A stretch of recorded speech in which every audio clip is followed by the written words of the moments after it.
Ô, senta aí, meu filho. Encosta essa cadeira mais perto do fogo, que hoje eu vou te contar uns causos que só quem nasceu e se criou no mato sabe. Histórias que aconteceram de verdade.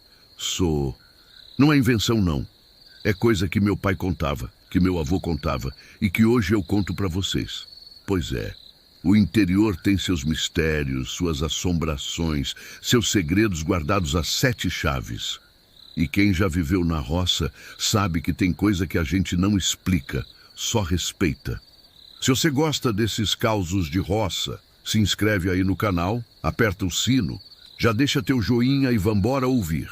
Porque hoje eu trouxe 6 histórias que vão fazer teu sangue gelar. Pega teu café, se acomoda aí e vamos começar.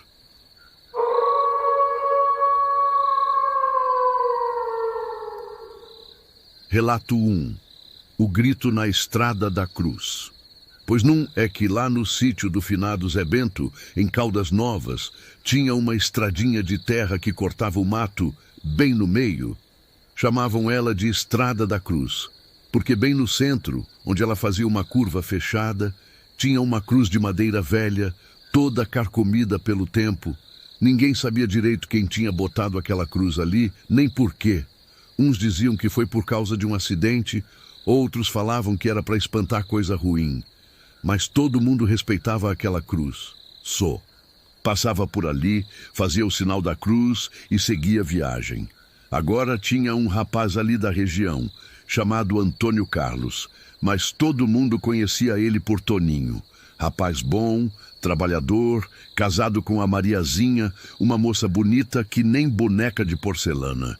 Toninho trabalhava na fazenda do Coronel Damasceno, cuidando do gado, e todo dia ele voltava para casa pela Estrada da Cruz.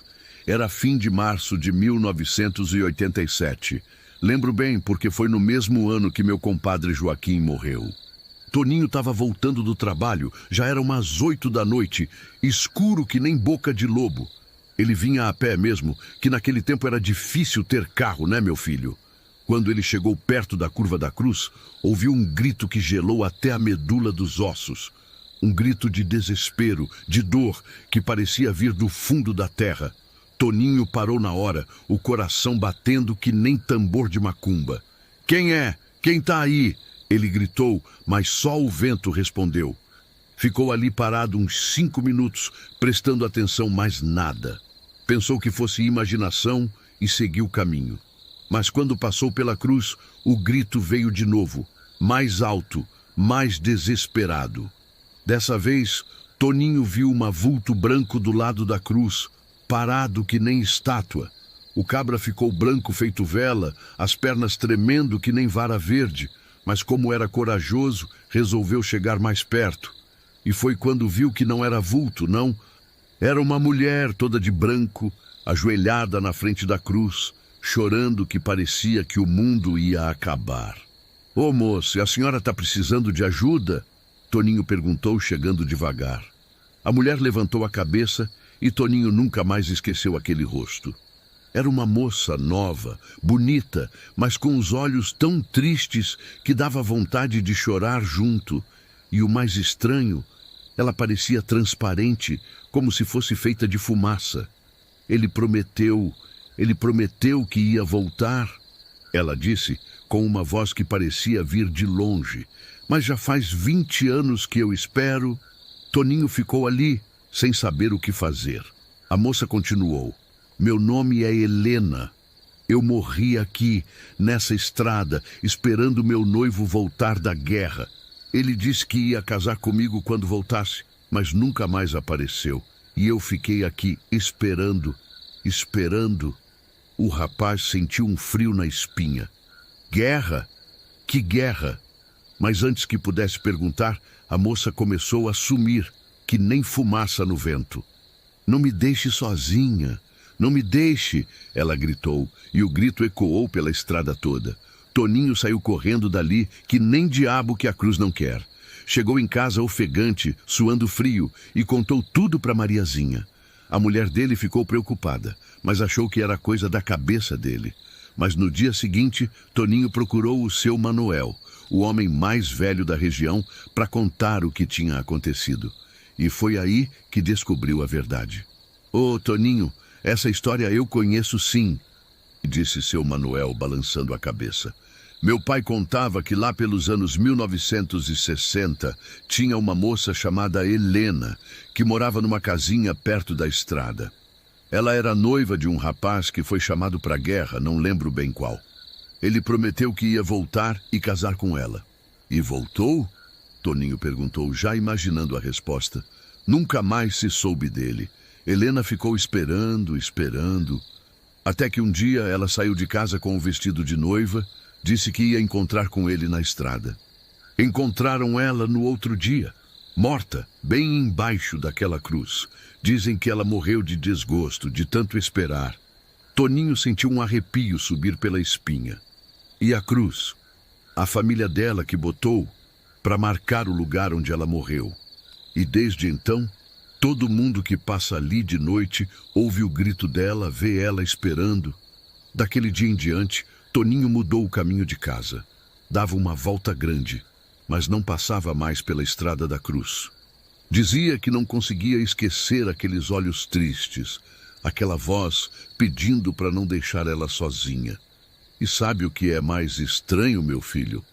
Anos depois, em 1995, apareceu na cidade um velho, meio gagá, perguntando por uma moça chamada Helena. Dizia que tinha vindo da guerra, que tinha prometido casar com ela. Quando contaram para ele que ela tinha morrido há mais de 30 anos, o velho chorou que nem criança. "Eu prometi que ia voltar", ele repetia. "Eu prometi." Levaram o velho até a cruz e quando ele viu, caiu de joelho no chão pedindo perdão. E conta quem estava lá que naquela noite, pela primeira vez em décadas, ninguém ouviu grito nenhum na estrada da cruz.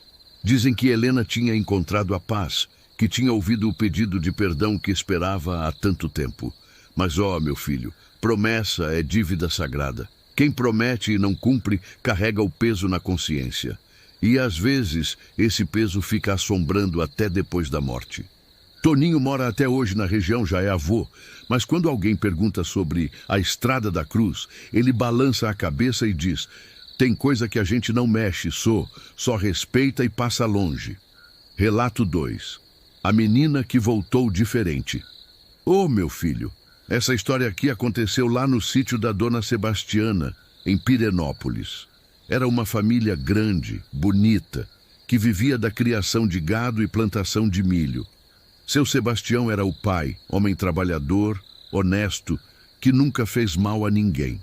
Dona Sebastiana era a mãe, mulher de oração, que conhecia reza para tudo quanto é coisa. Eles tinham 5 filhos, mas a caçula, a Pedrinha, era a menina dos olhos dos pais. Uma criança linda, de cabelo cacheado, olhos verdes que brilhavam que nem estrela. Tinha uns 6 anos na época, era esperta que nem tudo. Falava que nem gente grande. Pedrinha gostava de brincar no quintal, de correr atrás das galinhas, de ajudar a mãe a cuidar da horta. Mas o que ela mais gostava mesmo era de brincar perto do riacho que passava no fundo do sítio. Passava horas ali, fazendo castelinho de areia, conversando sozinha, que nem criança faz. Dona Sebastiana sempre falava: "Pedrinha, você não vai muito longe desse riacho, não viu? Fica só ali pertinho, onde a mamãe pode te ver." E a menina sempre obedecia. Era criança obediente, nunca deu trabalho. Mas um dia, era uma quinta-feira de abril, lembro bem porque foi véspera de São Jorge, Pedrinha saiu para brincar como sempre e não voltou na hora do almoço. Dona Sebastiana chamou e nada. Começou a ficar preocupada. "Sebastião, a Pedrinha não está respondendo", ela gritou para o marido. Os dois saíram procurando, primeiro no quintal, depois no pasto, depois no riacho. Nada. Era como se a menina tivesse sumido no ar. Chamaram os vizinhos, organizaram uma busca, procuraram a noite toda. Nada de Pedrinha. Passaram 3 dias assim, a família toda desesperada, a mãe chorando sem parar, o pai percorrendo toda a região. Até que no 4º dia, de manhã cedinho, Dona Sebastiana ouviu um barulho na cozinha. Quando ela desceu para ver o que era, quase caiu para trás. Lá estava Pedrinha, sentada na mesa da cozinha, comendo um pão com manteiga, que nem se nada tivesse acontecido. Pedrinha, minha filha, onde você estava? Dona Sebastiana gritou, correndo para abraçar a menina. Mas quando chegou perto, algo não estava certo. Pedrinha estava limpa, sem um arranhão, com a mesma roupa que tinha saído. Mas os olhos eram diferentes. Não brilhavam mais como antes. Eram olhos vazios, sem vida. Oi, mamãe, Pedrinha disse, com uma voz que não parecia dela. Era a mesma voz, mas diferente, mais fria, mais distante. Onde você estava, minha filha? A mamãe procurou você em todo lugar. Eu estava brincando, Pedrinha respondeu, sem olhar nos olhos da mãe. Estava brincando com meus amigos. Que amigos, filha? Que amigos? Os amigos da mata. Eles me chamaram para brincar. Dona Sebastiana sentiu um frio no coração. Que amigos eram esses? Pedrinha nunca tinha falado de amigos da mata antes. Seu Sebastião chegou correndo quando soube que a filha tinha aparecido. Abraçou a menina, chorando de alegria, mas também notou que algo estava estranho. Pedrinha não sorria mais, não falava muito, só ficava ali, parada, olhando para o nada. Nos dias que seguiram, a mudança ficou mais clara. Pedrinha não brincava mais como antes. Ficava horas sentada no quintal, olhando para o mato, como se estivesse esperando alguma coisa. Quando a mãe perguntava o que ela estava fazendo, ela sempre dizia a mesma coisa. Estou esperando meus amigos me chamarem. E o mais estranho, ela começou a saber coisas que não devia saber. Coisas de gente grande, segredos de família, coisas que tinham acontecido antes dela nascer. Um dia, ela chegou na Dona Sebastiana e disse: Mamãe, por que a senhora nunca contou que teve outro bebê antes de mim? Dona Sebastiana ficou branca que nem papel. Era verdade, ela tinha perdido um bebê antes de Pedrinha nascer, mas nunca tinha contado para ninguém, nem para o marido. Como a menina podia saber?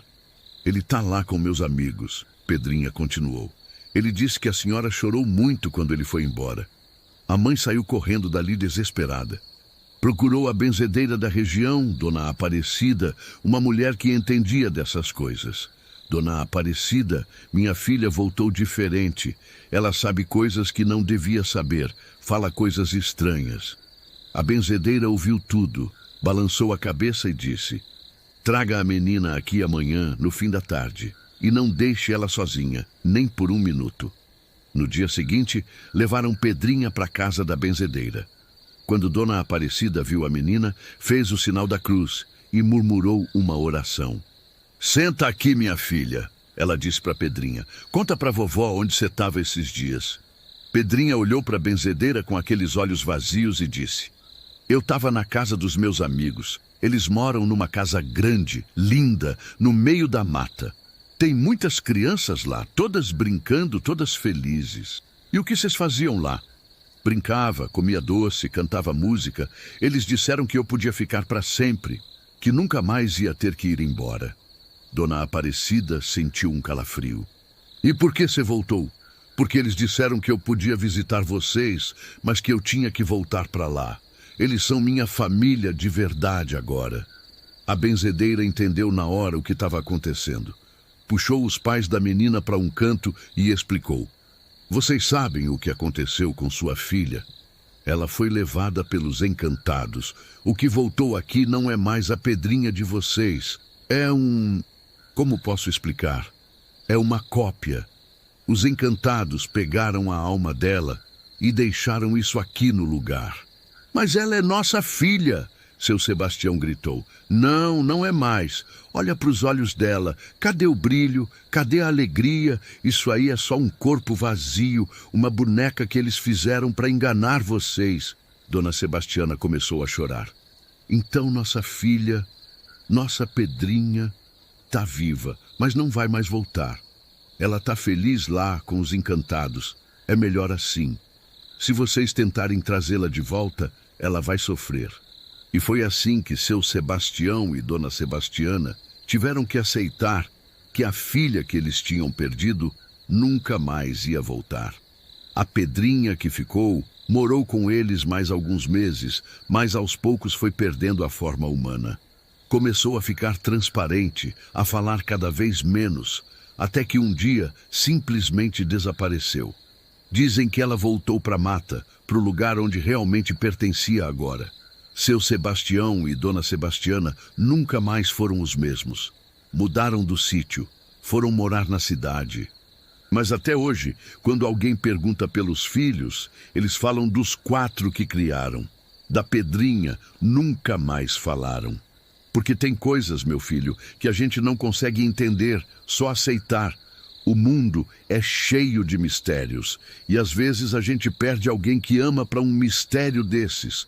Mas eu sempre falo, criança tem que ser vigiada, principalmente no mato, porque tem gente que não é gente, e tem lugar que não é lugar para gente viva. Relato 3. O velho que viu a própria morte. Meu filho, essa história aqui me dá arrepio até hoje. Aconteceu com o finado Nhô Benedito, lá em Formosa, num sítio pequenininho que ele tinha herdado do pai. Nhô Benedito era um homem simples, trabalhador, que vivia sozinho depois que a mulher morreu. Já estava com uns 70 e poucos anos, mas ainda era forte, ainda cuidava da roça e dos bichos. Ele tinha uma rotina certinha. Acordava às 5 da manhã, tirava o leite da vaca, cuidava das galinhas, trabalhava na roça até meio-dia, almoçava, cochilava um pouquinho e de tarde ficava sentado na varanda tomando café e vendo o movimento. Nhô Benedito era conhecido na região por ser meio vidente. Não que ele fizesse trabalho, não, mas às vezes ele sonhava com coisas que depois aconteciam. Sonhava que ia chover, e chovia. Sonhava que alguém ia ficar doente, e ficava. O pessoal respeitava ele por causa disso. Um dia, era uma terça-feira de agosto, ele acordou diferente. Estava inquieto, andando de um lado para o outro, que nem cachorro que sente tempestade vindo. O vizinho dele, seu Antônio, veio fazer uma visita e estranhou. Ô, Nhô Benedito, que é que o senhor tem hoje?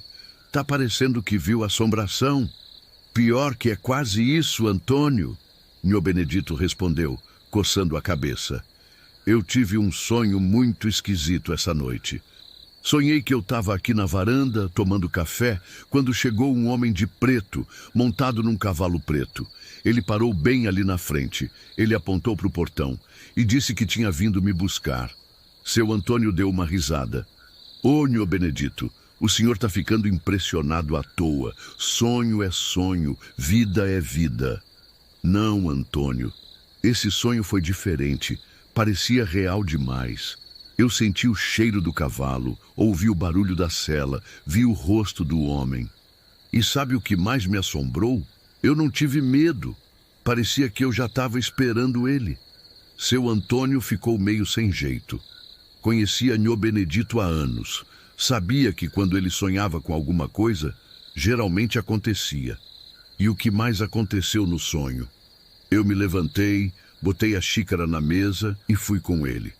Subimos numa colina e de lá eu podia ver o sítio todo. A casa, você chegando aqui para me visitar. Mas eu não conseguia voltar.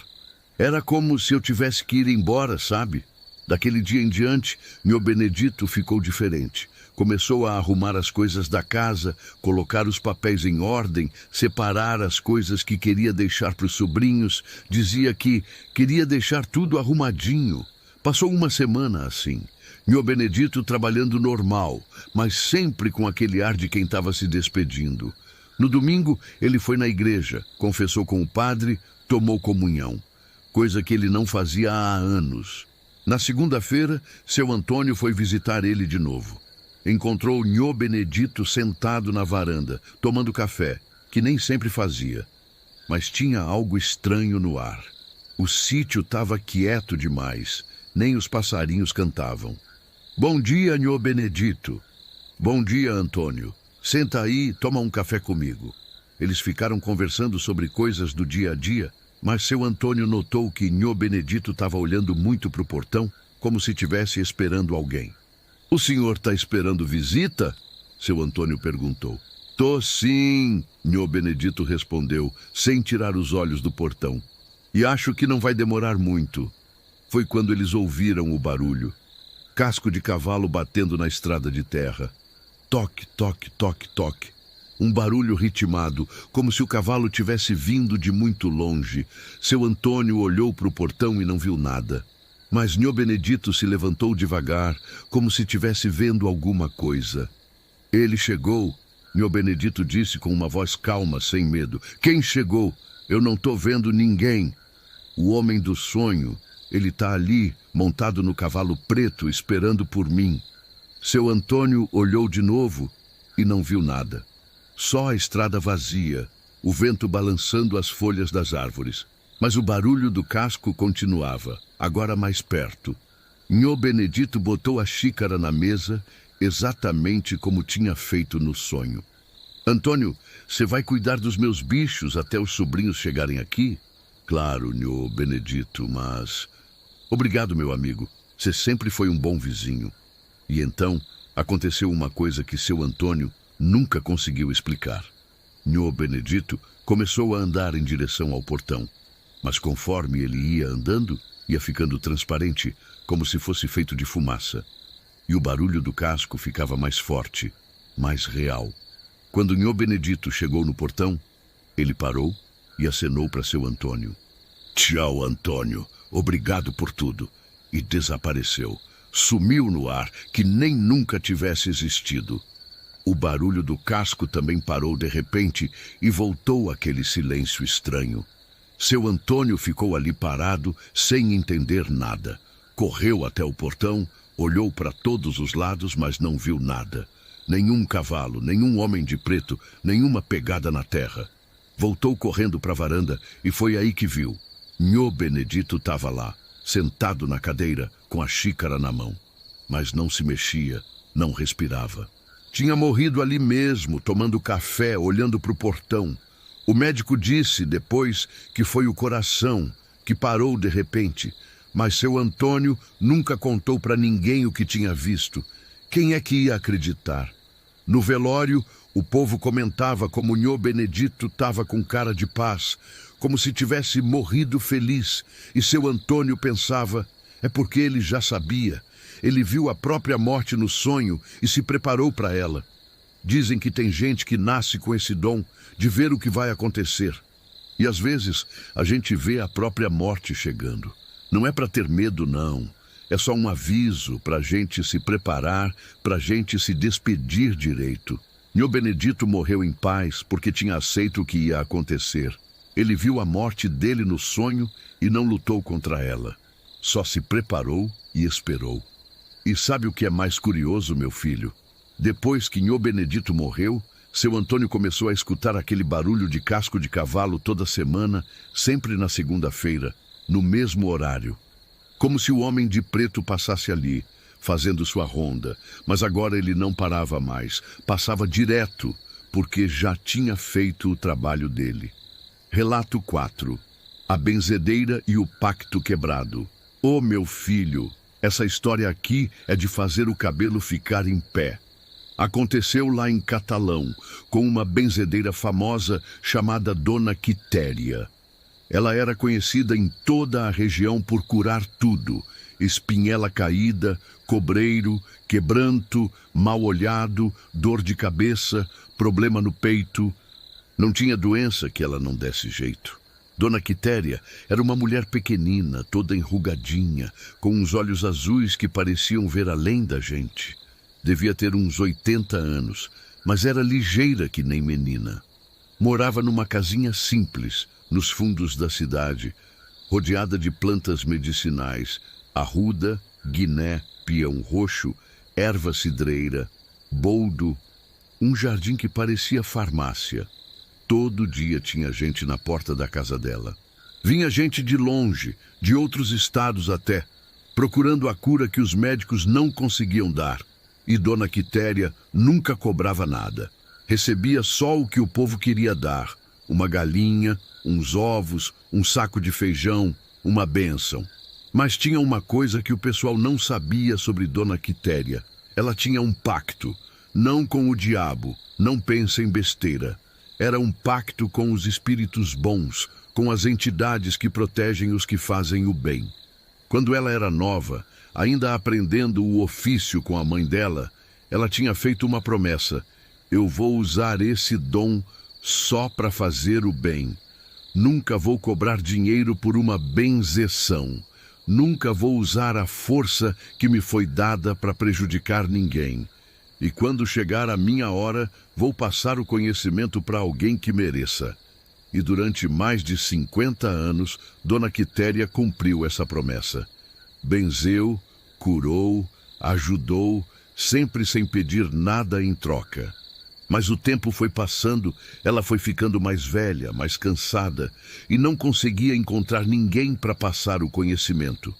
Tinha tentado ensinar algumas pessoas, mas ou não tinham o dom, ou não tinham a paciência, ou queriam usar o conhecimento para ganhar dinheiro.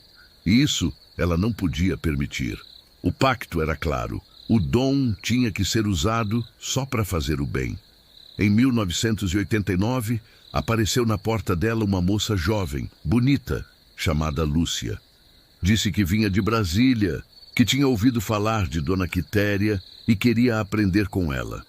Eu sempre tive uma coisa diferente, Lúcia contou. Desde pequena, eu sinto as dores dos outros. Sei quando alguém está doente só de olhar. Minha avó dizia que eu tinha o dom, mas nunca me ensinou nada. Dona Quitéria olhou bem nos olhos da moça e viu que era verdade. Ela tinha o dom, sim, mas tinha algo mais, algo que a benzedeira não conseguia identificar direito. Você está disposta a aprender de verdade? Porque não é brincadeira, não. É responsabilidade grande, é compromisso para a vida toda. Tô sim, Dona Quitéria. Eu quero ajudar as pessoas igual a senhora. E assim começou o aprendizado de Lúcia. Ela ficou morando com Dona Quitéria, aprendendo as rezas, as plantas, os rituais. Era inteligente, decorava tudo rapidinho, tinha jeito para lidar com as pessoas. Dona Quitéria ficou feliz, pensando que finalmente tinha encontrado alguém para continuar o trabalho. Mas conforme os meses passaram, ela começou a perceber umas coisas estranhas em Lúcia.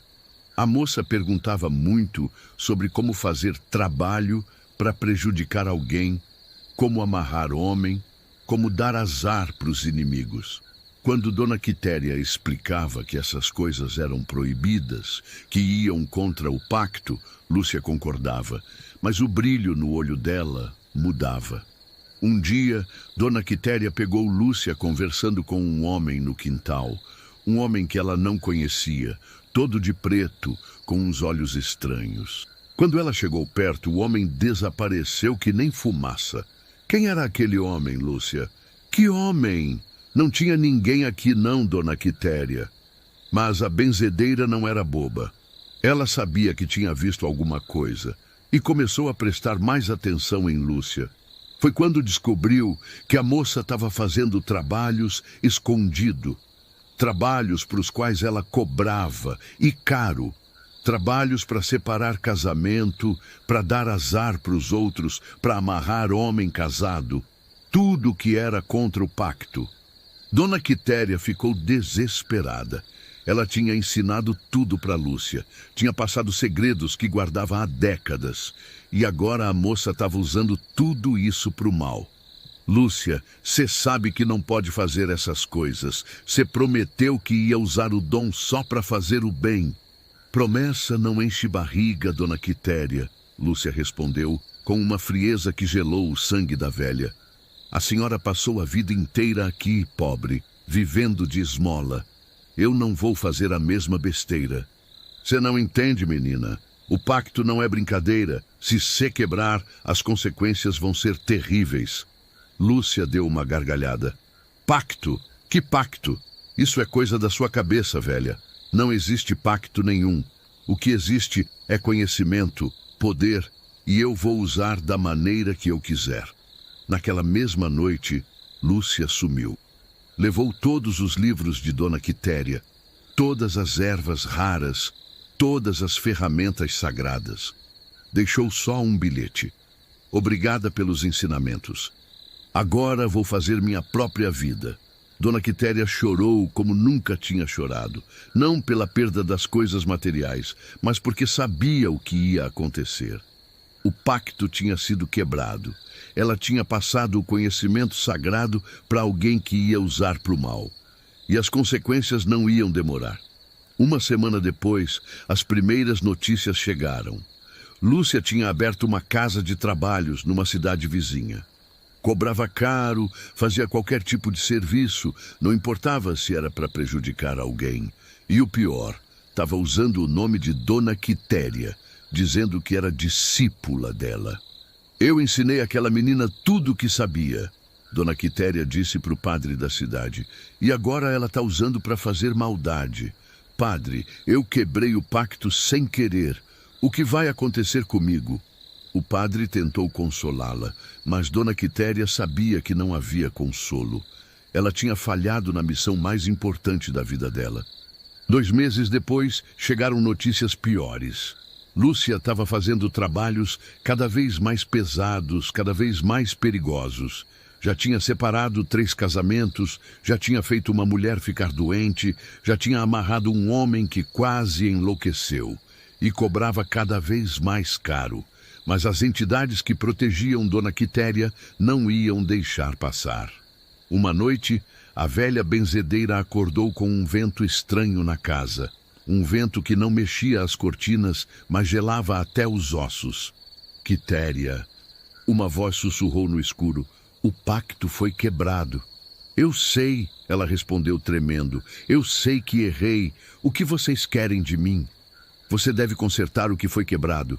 Deve parar a menina antes que seja tarde demais. Mas como? Ela não me escuta mais. Você sabe como. E Dona Quitéria sabia mesmo. Havia um jeito de quebrar o poder que Lúcia tinha recebido, de fazer com que todos os trabalhos dela voltassem contra ela mesma. Mas era perigoso. Podia custar a própria vida. No dia seguinte, Dona Quitéria começou o ritual. 3 dias e 3 noites, sem comer, sem dormir, só rezando, só trabalhando para desfazer o mal que tinha sido feito. No 3º dia, ela desmaiou de exaustão. Quando acordou, soube que tinha funcionado. Lúcia tinha aparecido na cidade vizinha, completamente louca, gritando que elas estavam atrás dela. Todas as maldades que ela tinha feito voltaram para ela multiplicadas. Os casamentos que ela tinha separado, ela nunca mais conseguiu manter um relacionamento. A doença que ela tinha botado numa mulher pegou nela mesma. A loucura que ela tinha causado num homem virou a loucura dela. Internaram Lúcia num hospital psiquiátrico e ela nunca mais saiu. Ficou lá repetindo sempre a mesma coisa. Eu quebrei o pacto, eu quebrei o pacto. Dona Quitéria viveu mais 5 anos depois disso. Nunca mais ensinou ninguém. Nunca mais passou o conhecimento adiante. Quando morreu, em 1994, levou todos os segredos com ela. Diziam que na hora da morte, ela sorriu, porque finalmente tinha cumprido o pacto até o fim. E sabe o que aconteceu com a casa onde Lúcia morava? Nunca mais ninguém conseguiu morar lá. Todo mundo que tentava ficava doente, tinha pesadelos ou simplesmente fugia no meio da noite. A casa está lá até hoje, abandonada, com as plantas do quintal crescendo selvagens. O povo da região diz que ainda dá para ouvir Lúcia gritando à noite. Eu quebrei o pacto, eu quebrei o pacto. E quem passa por lá sente um frio na espinha, um peso no peito, como se tivesse alguém pedindo perdão. Essa história me ensinou uma coisa, meu filho. Conhecimento é poder, e poder vem com responsabilidade. Quem recebe um dom para fazer o bem e usa para fazer o mal, paga o preço. E às vezes, o preço é alto demais para pagar. Dona Quitéria errou ao confiar em Lúcia, mas no final, ela consertou o erro. Pagou com a própria vida para proteger o povo da maldade que ela tinha, sem querer, soltado no mundo. Relato 5. A festa que virou tragédia. Meu filho, essa história aqui aconteceu numa fazenda grande, lá perto de Lusiânia, no ano de 1983. Era a fazenda do coronel Argemiro, um homem rico, poderoso, que tinha muita terra e muito gado. Todo mundo na região conhecia ele, uns com respeito, outros com medo. O coronel Argemiro não era homem fácil, não. Era daqueles que não levava desaforo para casa, que resolvia as coisas na base da força. Mas também era homem de palavra, que ajudava quem trabalhava direito para ele, só não perdoava a traição. Ele tinha um filho único, o Argemirinho, um rapaz de uns 25 anos, bonito, educado, que tinha estudado na capital. Era a alegria do velho, o herdeiro de tudo que ele tinha construído. E por isso mesmo, o coronel fazia questão de que o filho se casasse bem, com uma moça de família boa. Já tinha até escolhido a noiva, Dona Laurinda, filha do fazendeiro vizinho, uma moça educada, bonita, de família tradicional. Os dois coronéis já tinham acertado tudo, só faltava oficializar o noivado. Mas Argemirinho tinha outros planos. Ele estava apaixonado perdidamente por uma moça da cidade, a Rosinha, filha do sapateiro. Uma moça linda, alegre, mas pobre. E na cabeça do coronel Argemiro, isso não podia ser. Meu filho, você vai casar com a Laurinda e pronto. Não quero nem ouvir falar dessa outra aí. Você não vai jogar fora tudo que eu construí por causa de um capricho. Mas, pai, eu amo a Rosinha. Não posso casar com uma mulher que não amo. Amor? Que amor, menino. Você vai aprender a amar a Laurinda. Casamento não é por amor, é por conveniência, por união de famílias. Argemirinho tentou argumentar, mas o velho não queria nem ouvir. E para mostrar que estava falando sério, marcou a festa de noivado para dali a um mês. Uma festa grande, com gente importante de toda a região. O rapaz ficou desesperado, não sabia o que fazer. Não queria desapontar o pai, mas também não conseguia imaginar a vida sem Rosinha. E foi quando ela deu uma ideia. Por que você não foge comigo? A gente casa escondido e depois enfrenta as consequências. Você não conhece meu pai, Rosinha. Se eu fizer isso, ele é capaz de qualquer coisa. Então a gente finge que aceita a festa, mas na hora H, você me leva embora. Na frente de todo mundo. Assim ele não pode fazer nada. Era um plano perigoso, mas Argemirinho estava tão desesperado que topou. Combinou com Rosinha que ela ia aparecer na festa, bem na hora da oficialização do noivado, e os dois iam embora juntos. A festa foi marcada para um sábado de setembro. O coronel Argemiro não poupou dinheiro. Contratou os melhores músicos da região, mandou fazer comida para 300 pessoas, decorou a fazenda toda. Ia ser a festa do ano. Veio gente de todo lugar, fazendeiros, políticos, comerciantes, autoridades, todo mundo bem vestido, todo mundo importante. A noiva, Dona Laurinda, estava linda, com um vestido branco bordado que nem princesa. A festa começou no fim da tarde. Tinha viola, sanfona, quadrilha, muito forró. O pessoal dançando, bebendo, se divertindo, tudo perfeito, tudo como o coronel queria. Quando chegou a hora da oficialização do noivado, umas 9 da noite, o coronel Argemiro chamou todo mundo para o terreiro. Fez um discurso bonito, falando da união das famílias, do futuro promissor dos noivos. Todo mundo aplaudindo, todo mundo feliz. Agora, disse o coronel, meu filho vai colocar o anel na noiva e oficializar esse noivado. Foi quando Argemirinho se levantou, branco que nem papel, as mãos tremendo. E em vez de pegar o anel, ele olhou para o portão da fazenda e gritou: Rosinha, vem cá, meu amor! E apareceu ela, linda que nem uma rosa, correndo em direção ao terreiro. Todo mundo ficou em silêncio, sem entender nada. O coronel Argemiro ficou roxo de raiva. Pai, eu não posso casar com Dona Laurinda, Argemirinho disse, alto para todo mundo ouvir. Eu amo a Rosinha e é com ela que eu vou casar. Pegou a mão da moça e começou a andar em direção ao portão. O povo todo murmurava. Dona Laurinda começou a chorar. E o coronel Argemiro pegou a espingarda que estava encostada na parede da casa. Se você sair por esse portão com essa mulher, ele gritou, apontando a arma para o filho. "Cê não é mais meu filho, e se não é meu filho, é meu inimigo." Argemirinho parou, se virou e olhou para o pai nos olhos. "Então que seja, pai. Eu prefiro ser seu inimigo a ser infeliz pro resto da vida." E continuou andando de mãos dadas com Rosinha. O coronel, cego de raiva, puxou o gatilho. O tiro ecoou pela fazenda inteira. Argemirinho caiu no chão com um buraco no peito, sangue espalhando pela terra.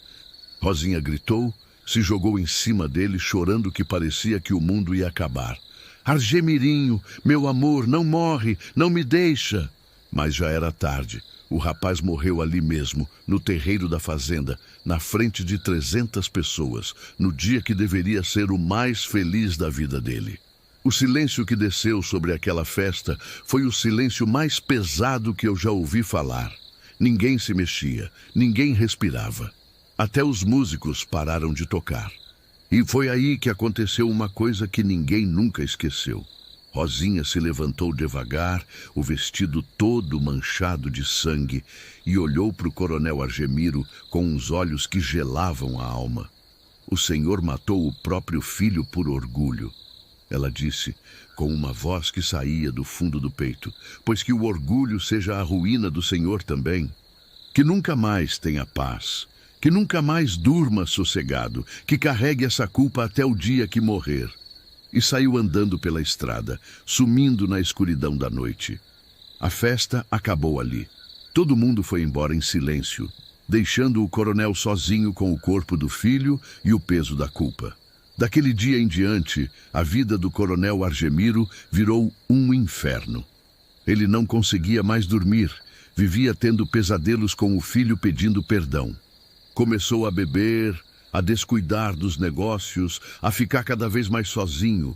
Diziam que toda noite ele ouvia música de festa vindo do terreiro, como se a festa continuasse para sempre, e quando ia ver, não tinha nada lá, só o vento balançando as árvores. 6 meses depois, encontraram o coronel Argemiro morto no mesmo lugar onde o filho tinha morrido. Dizem que morreu de desgosto, de remorso, mas eu acho que morreu da maldição que Rosinha tinha jogado nele. A fazenda foi vendida, virou pasto de outros donos.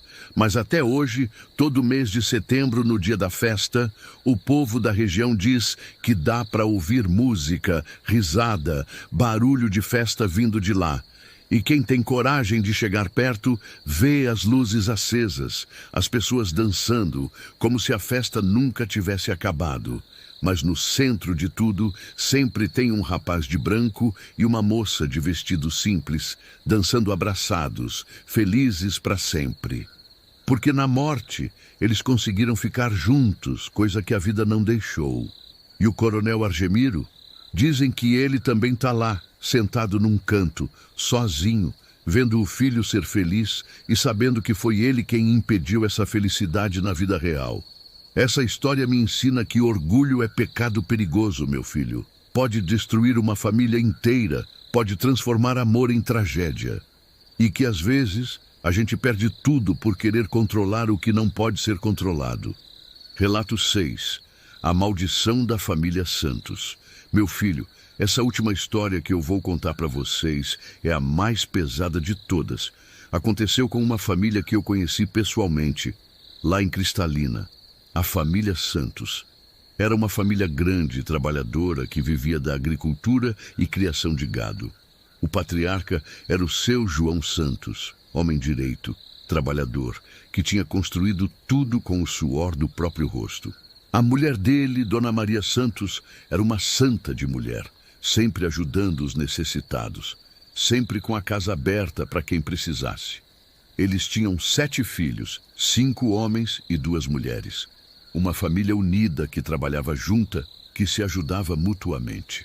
O povo da região tinha respeito pela família Santos, porque eram pessoas honestas, de palavra. Mas em toda família grande, sempre tem aquele que nasce diferente dos outros. E na família Santos, esse alguém era o caçula, o Zé Pequeno. Desde criança ele era rebelde, mentiroso, preguiçoso. Não gostava de trabalhar, só queria saber de festa, de bebida, de mulher.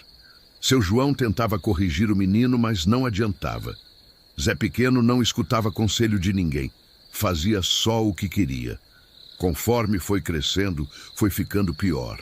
Começou a roubar dinheiro da família, a vender as coisas de casa para comprar cachaça, a trazer problema para todo mundo.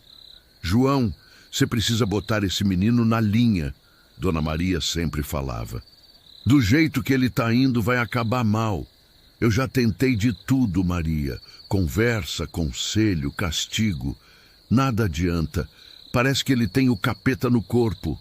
E tinha mesmo. Zé Pequeno foi crescendo e virando uma praga na família. Quando completou 20 anos, já tinha brigado com todos os irmãos, já tinha roubado da própria mãe, já tinha vendido gado do pai sem autorização. Foi quando aconteceu o pior. Numa festa na cidade, Zé Pequeno se envolveu numa briga e matou um rapaz. Foi legítima defesa, segundo ele, mas todo mundo sabia que ele tinha provocado a confusão. Foi preso, julgado e condenado a 15 anos de cadeia. Seu João ficou arrasado, não pela vergonha, mas pela dor de ver o filho tomando aquele rumo. Dona Maria chorava todo dia, pedindo a Deus para iluminar o coração do menino. Mas Zé Pequeno, mesmo na cadeia, não mudou. Pelo contrário, ficou pior. Aprendeu coisas ruins lá dentro, fez amizade com um bandido perigoso, planejou vingança contra a própria família. Vocês me abandonaram, ele escrevia nas cartas. Vocês me jogaram aqui e esqueceram de mim. Mas eu vou voltar, e quando voltar, vocês vão pagar por tudo que me fizeram. A família ficava assombrada com aquelas cartas. Como assim eles tinham abandonado ele? Eles iam visitar todo mês, levavam comida, roupa, dinheiro. Mas na cabeça doente de Zé Pequeno, eles eram os culpados por tudo. Em 1991, depois de 8 anos preso, Zé Pequeno saiu da cadeia, mas não voltou para casa. Sumiu no mundo, ninguém sabia onde ele estava, o que estava fazendo. De vez em quando chegavam notícias de que ele tinha sido visto numa cidade ou outra, sempre metido em confusão.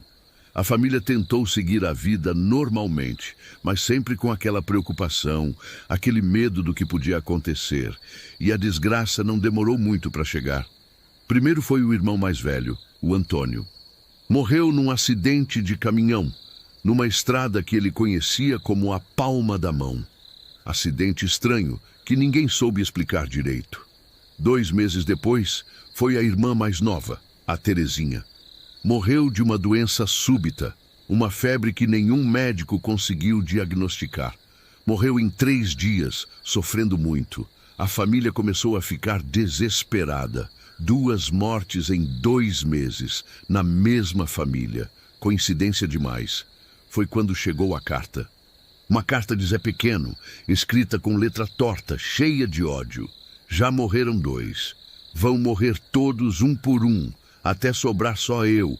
Aí vocês vão saber o que é ficar sozinho, igual vocês me deixaram. Seu João ficou branco quando leu a carta. Dona Maria desmaiou na hora. Como o próprio filho podia desejar a morte da família inteira. Isso não é mais nosso filho, seu João disse para os outros filhos. Isso é um demônio que tomou o corpo dele. A família foi procurar ajuda. Primeiro foi no padre, que rezou uma missa especial, benzeu a casa toda, deu água benta para todo mundo. Depois foi numa benzedeira famosa que fez trabalho de proteção, deu patuá para cada um usar. Mas não adiantou nada. 1 mês depois da carta, morreu o 2º filho, o José. Caiu de um cavalo mansinho que ele montava há anos.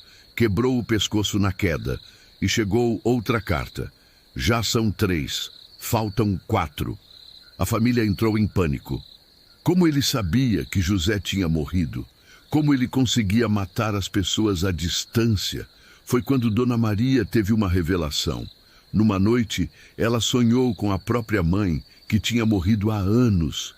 Maria, minha filha, seu menino fez um pacto com coisa ruim.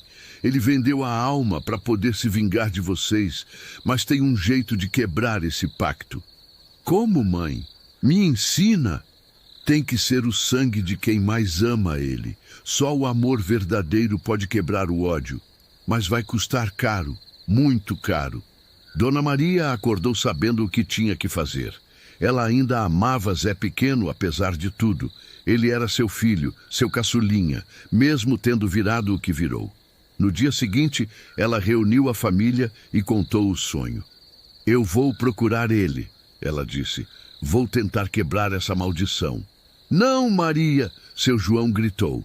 É perigoso demais. Ele pode te matar. Se eu não tentar, ele vai matar todos vocês mesmo. Pelo menos assim, talvez eu consiga salvar o resto da família. E saiu pelo interior procurando o filho. Perguntava em todo lugar. Seguia qualquer pista. Levou 3 meses até encontrar ele, num boteco numa cidade pequena, magro, sujo, com os olhos vermelhos de tanto beber. Zé Pequeno, ela chamou chegando devagar. Quando ele viu a mãe, os olhos dele brilharam com um ódio que não parecia humano. O que você veio fazer aqui? Veio me entregar para a polícia? Vim te pedir perdão, meu filho. Perdão por tudo que fizemos de errado com você. E Dona Maria se ajoelhou ali mesmo, na frente do boteco, na frente de todo mundo, pedindo perdão para o próprio filho. Zé Pequeno ficou confuso. Não esperava aquilo. A mãe dele se humilhando, chorando, pedindo perdão. Eu te amo, meu filho. Apesar de tudo, eu te amo. Você é meu caçula, meu menino, e eu prefiro morrer a ver você destruindo nossa família. E foi aí que aconteceu o milagre. Zé Pequeno começou a chorar. Chorar que nem criança, que nem fazia anos que não chorava. Todo aquele ódio, toda aquela raiva começou a sair dele junto com as lágrimas. Mãe, o que eu fiz? O que eu virei? Não importa o que você fez, meu filho. Importa o que você vai fazer a partir de agora. E ele contou tudo. Como tinha encontrado um homem estranho na cadeia, que tinha prometido dar poder para ele se vingar da família. Como tinha aceito o pacto, vendido a alma em troca da vingança. Como não conseguia mais parar, mesmo querendo. Mas agora eu quero parar, mãe. Eu não quero mais fazer mal para ninguém. Como eu faço para desfazer isso? Dona Maria sabia que o preço seria alto, mas se fosse para salvar a família, ela pagaria qualquer preço. Tem um jeito, meu filho, mas vai custar minha vida. E ela explicou o que tinha que ser feito. Era um ritual perigoso, que transferia a maldição para ela mesma. Ela morreria, mas a família ficaria livre. Não, mãe, eu não deixo. Deixa sim, meu filho. É o último presente que eu posso dar para vocês. E naquela mesma noite, Dona Maria fez o ritual. Morreu ali mesmo, nos braços do filho, sussurrando palavras de amor e perdão. Zé Pequeno voltou para casa com o corpo da mãe. Contou tudo para o pai e para os irmãos. Pediu perdão. Chorou junto com todo mundo. E a maldição foi quebrada. Não morreu mais ninguém da família Santos. Zé Pequeno mudou completamente, virou outro homem. Cuidou do pai até ele morrer de velhice. Trabalhou honestamente, constituiu família. Mas toda noite ele ia no túmulo da mãe para agradecer o sacrifício que ela fez. E jura que às vezes, quando o vento soprava certo, ele ouvia a voz dela dizendo: "Fica em paz, meu filho, agora você é livre." Essa história me ensina que o amor de mãe é a coisa mais poderosa que existe no mundo, meu filho. Mais forte que ódio, mais forte que vingança, mais forte que qualquer maldição. Uma mãe é capaz de dar a própria vida para salvar um filho, mesmo quando esse filho não merece. E que não existe maldade que não possa ser vencida pelo amor verdadeiro. Relato número 7. A promessa do cemitério velho. Olha, minha gente, esse caos que vou contar agora foi o que mais me marcou em toda a minha vida. E olha que já vivi muito, viu? Já vi coisa que cabelo da nuca ficou em pé por dias. Mas esse aqui, esse mexe com a alma da gente de um jeito que... Ai, Jesus, até hoje eu fico pensando. Foi lá para os lados de 1987, numa cidadezinha chamada São Bento das Almas, lá no interior de Minas mesmo. Lugar daqueles que quando o galo canta de madrugada, todo mundo já sabe que hora é. Terra boa, gente trabalhadora, mas que carregava umas histórias que o povo preferia não comentar muito, sabe como é, né? Tinha um cemitério velho naquela cidade, bem antigo mesmo. Diziam que era de antes da abolição, quando ainda tinha escravo por essas bandas. Ficava numa colina meio afastado do centro, cercado por umas árvores grandes, dessas que fazem uma sombra escura, mesmo de dia claro. O povo novo nem ia muito por lá, mas os mais velhos, esses respeitavam aquele lugar. Respeitavam e temiam, posso dizer. Nesse tempo morava lá um moço chamado Zé Benedito. Rapaz bom, trabalhador, filho único de Dona Maria das Dores, uma senhora viúva que criou o menino sozinha depois que o marido morreu de febre amarela. O Zé tinha uns 20 e poucos anos, forte que nem um touro, cabelo preto que nem azeviche e uns olhos que, quando ele olhava para você, parecia que estava vendo sua alma. Dona Maria das Dores, coitada, estava ficando velhinha e meio adoentada. Diabetes, pressão alta, essas coisas que vão minando a gente aos poucos. E o Zé, que era filho dedicado, cuidava dela com todo o carinho do mundo. Levava ela no médico, fazia as compras, cozinhava quando ela não estava bem. Enfim, era daqueles filhos que qualquer mãe ia ficar orgulhosa. Mas aí, minha gente, as coisas começaram a complicar. Dona Maria foi piorando, até que num dia ela chamou o Zé e falou assim: "Meu filho, eu tô sentindo que meu tempo tá chegando." "Que isso, mãe? A senhora vai viver muito ainda." "Não, Zé, eu sei. E tem uma coisa que preciso pedir para você." O Zé se sentou do lado da cama dela, pegou na mão da véia, que estava fria, que nem pedra de gelo. "Fala, mãe. O que a senhora precisar, eu faço. Quando eu morrer, eu quero que você me enterre no cemitério velho. Não no novo que fizeram ali perto da igreja, no velho mesmo." O Zé ficou meio sem entender. "Mas, mãe, ninguém mais enterra lá. Aquele lugar está abandonado, cheio de mato." "É lá que eu quero ficar, meu filho. É lá que teu pai tá, que meus pais estão, que meus avós estão. Nossa família toda tá lá. E tem mais uma coisa." Ela apertou a mão dele com uma força que nem parecia que estava saindo de uma pessoa doente. "Você tem que me visitar toda sexta-feira, sem faltar nenhuma. Pode estar chovendo, pode estar fazendo sol, pode estar acontecendo o que for. Toda sexta-feira você vai lá, acende uma vela para mim e reza um Pai Nosso. Você promete?" O Zé, com os olhos cheios de lágrima, prometeu. Prometeu de coração, de alma, como filho que amava a mãe mais que tudo na vida. 3 dias depois, Dona Maria das Dores se foi. Morreu dormindo, tranquila, com um sorriso no rosto, que parecia que estava vendo alguma coisa boa do outro lado. O Zé fez como a mãe pediu. Conseguiu uma licença especial lá com o prefeito, que era conhecido da família, e enterrou Dona Maria no cemitério velho. Foi uma cerimônia pequena, só os parentes mais próximos e alguns vizinhos. O padre meio que não gostou muito da ideia, mas respeitou a vontade da falecida. E toda sexta-feira, religiosamente, o Zé ia lá. Levava uma vela, acendia no túmulo da mãe, rezava o Pai Nosso e ficava uns minutinhos conversando com ela, contando como tinha sido a semana, os problemas, as alegrias. Era um momento sagrado para ele. Nisso passou uns 2 meses. O Zé estava tentando tocar a vida, trabalhando numa fazenda ali perto, mas a saudade da mãe apertava o peito dele, que parecia que ia explodir. E aí, numa dessas sexta-feira, aconteceu uma coisa. Ele estava lá, ajoelhado no túmulo, rezando, quando ouviu uma voz. "Zé." Ele olhou para todo lado, pensando que era alguém que tinha chegado, mas não tinha ninguém. O cemitério estava vazio, só ele e os mortos. "Zé, meu filho." Dessa vez ele teve certeza.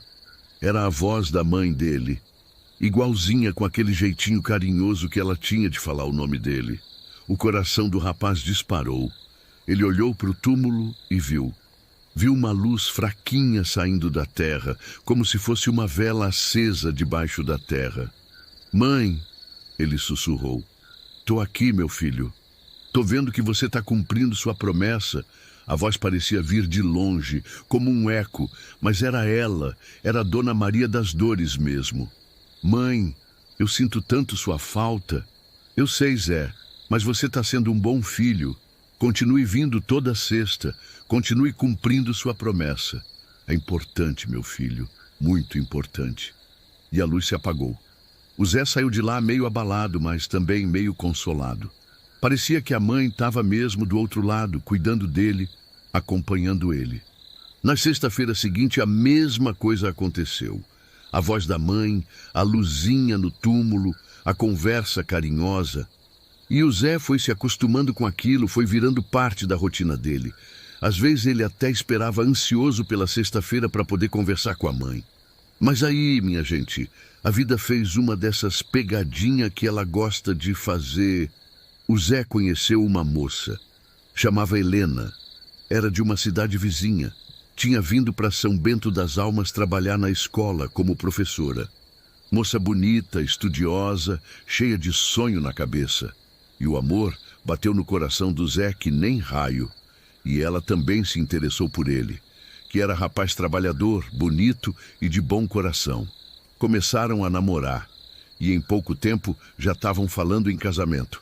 A Helena já sabia da história da mãe do Zé, sabia que ele ia toda sexta no cemitério e respeitava aquilo. Até achava bonito a dedicação dele. Marcaram o casamento para um sábado de outubro. Estava tudo organizado, igreja, festa, lua de mel. O Zé estava feliz que nem criança na véspera do Natal. Mas na sexta-feira antes do casamento aconteceu uma situação. A Helena teve um problema na família dela, lá na cidade onde ela morava. O pai dela passou mal e foi internado às pressas. Ela ligou para o Zé desesperada.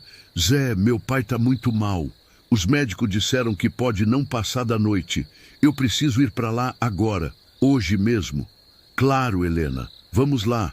Não, você não precisa ir comigo hoje. Tem que ficar aqui organizando as últimas coisas do casamento. Mas se você puder ir amanhã cedo... O Zé concordou. Levou ela na rodoviária, viu o ônibus partir e ficou pensando. Era sexta-feira. Ele tinha que ir no cemitério. Mas com toda aquela correria, toda aquela preocupação com o sogro, meio que esqueceu.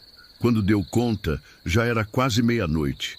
Ele lembrou da promessa para a mãe e ficou numa agonia. Mas pensou, por uma vez só não vai fazer diferença.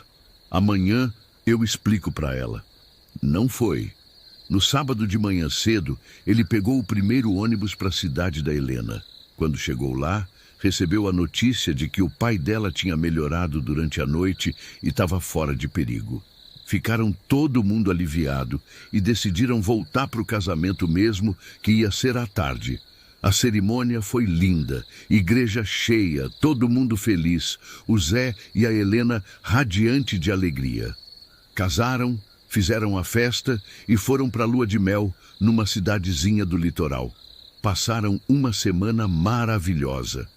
O Zé estava tão feliz que nem lembrou direito da promessa que tinha feito para a mãe. Quando lembrava, pensava, quando eu voltar eu explico tudo para ela. Ela vai entender. Voltaram no domingo. Na segunda-feira, o Zé voltou ao trabalho. Na terça, na quarta, na quinta. E quando chegou sexta-feira, ele pensou em ir no cemitério. Mas a Helena sugeriu que fossem visitar os parentes dela de novo, já que o pai dela queria conhecer melhor o genro. E assim foi passando. Uma sexta, duas, três. O Zé sempre arrumando uma desculpa, sempre deixando para a próxima. A vida de casado estava boa demais. Ele estava trabalhando muito, construindo a casa nova, fazendo plano para o futuro. Até que numa noite, uns 2 meses depois do casamento, o Zé teve um sonho.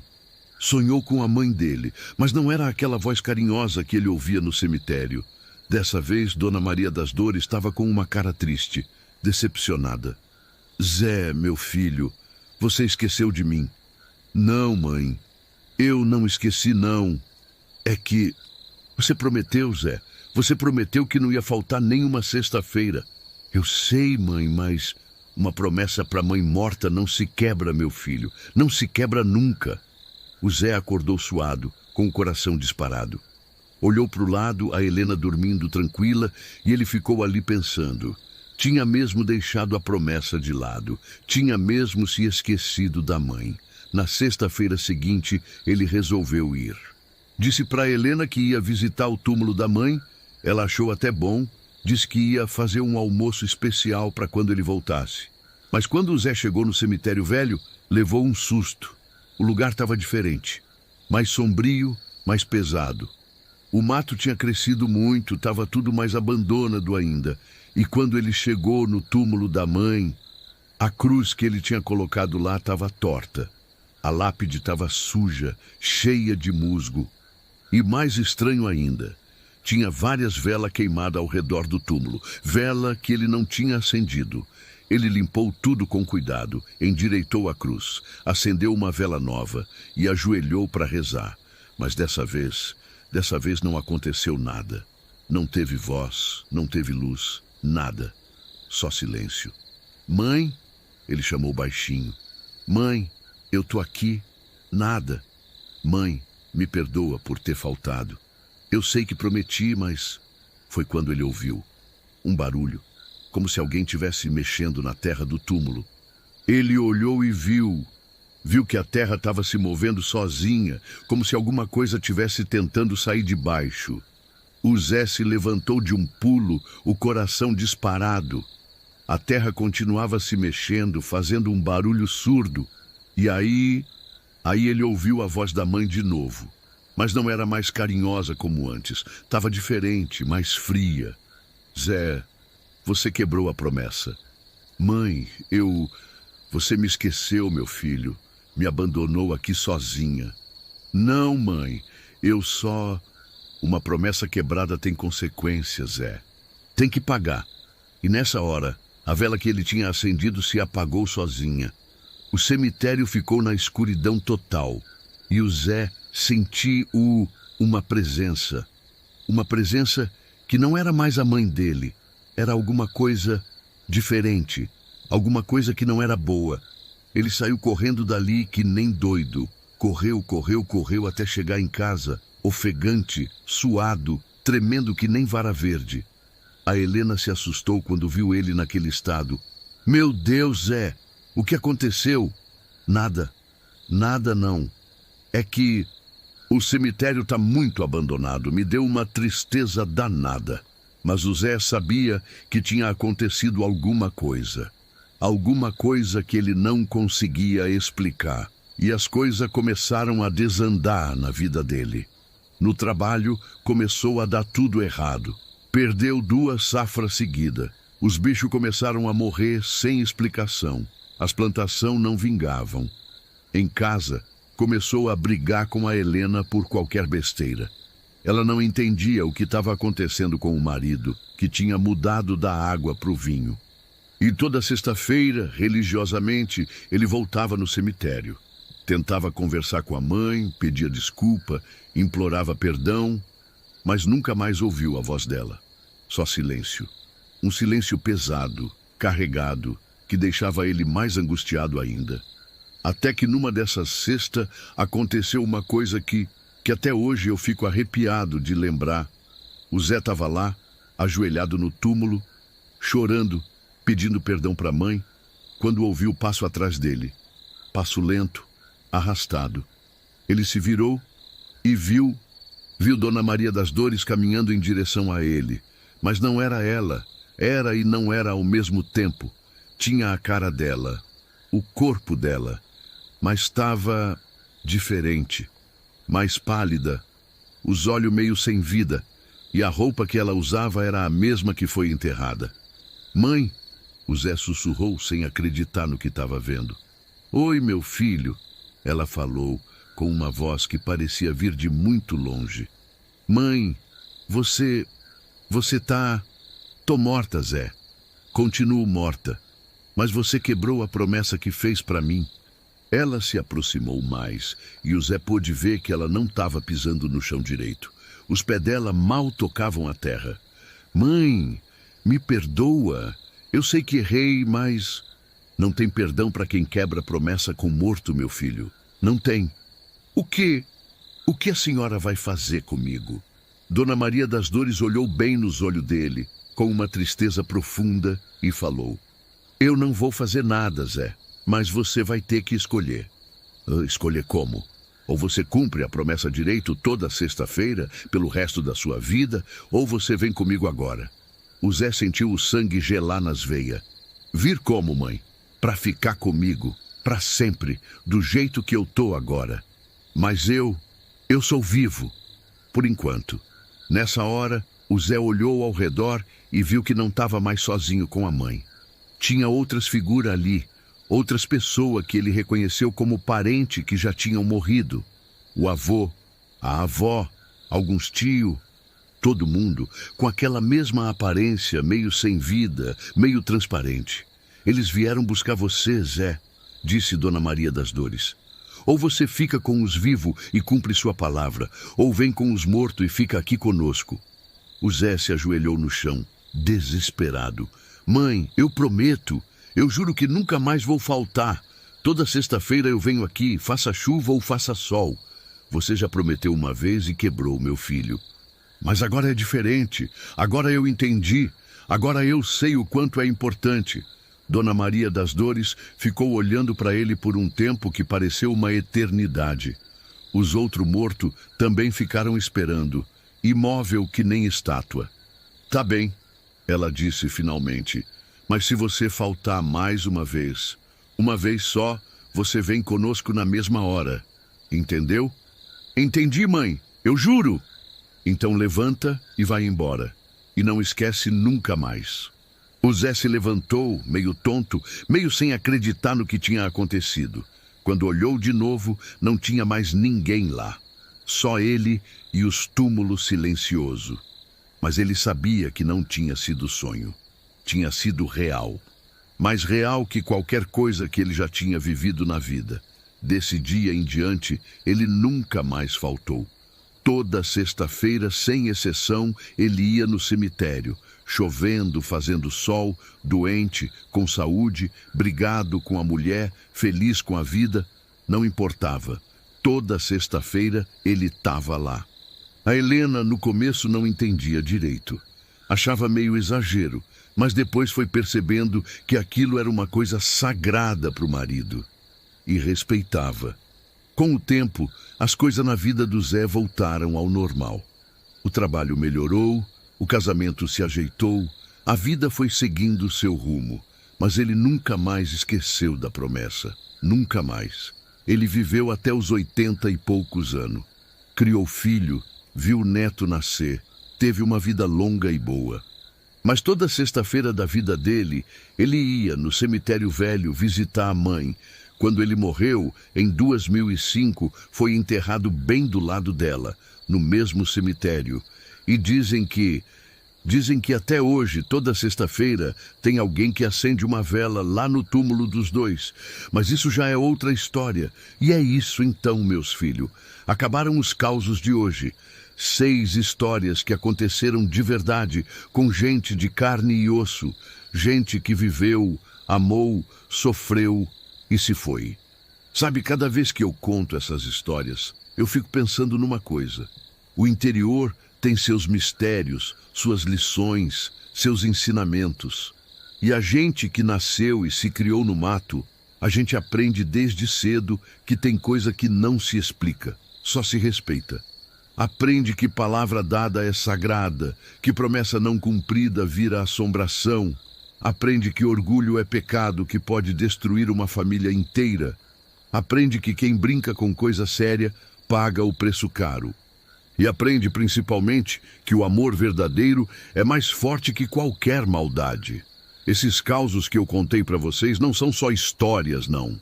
São lições de vida, são avisos, são lembretes de que a gente tem que andar direito, ter respeito pelas coisas sagradas, cuidar da família, cumprir a palavra dada.